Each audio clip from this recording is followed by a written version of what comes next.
Şeyx Şamil kimdir? Şeyx Şamil 1797-ci ildə Avar xanlığının Cimri kəndində anadan olmuşdur. O uşaq ki, əsl adı Əli olmuşdur. Tez-tez xəstələndiyi üçün adını dəyişib Şamil qoydular. 15 yaşı olanda at minmək və qılınc oynatmaq da öyrənir. 20 yaşında isə odlu silahlarından ateş açmaq öyrənirdi.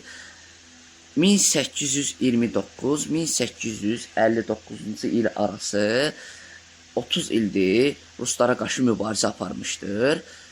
Onun özü də komandanlıq eləyirdi orduya, dağlara çəkilib, Ruslarda ağır məğlubiyyətə uğradırdı. Neçə dəfə Ruslarda cəhd eləsə də mühasirəyə almağa, yenə də məğlubiyyətə uğradırdılar. 1850-ci illər arası olanda da Şeyx Şamilin ordusu zəifləyir. Zəifləyəndə də eyni ildə də orada da sanksiya qoyur. Ruslar işğal eləyəndə meşəni də yandırırdı.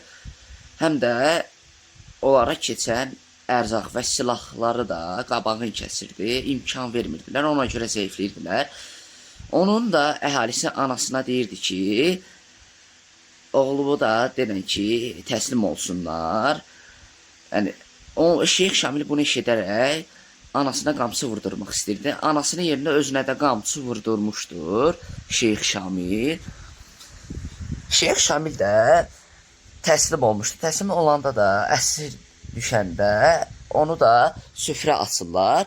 Süfrə açanda isə özü iştahla yemək yeyirdi deyə Çar Rusiyası da olan Aleksandr da onu ələ salarcasına deyirdi ki, sən bizi də yeyərsən. Şeyx Şamilin cavabı bu idi ki, biz əsla müsəlmanlar donuz əti yemirik. Siz bizdən qorxmayın.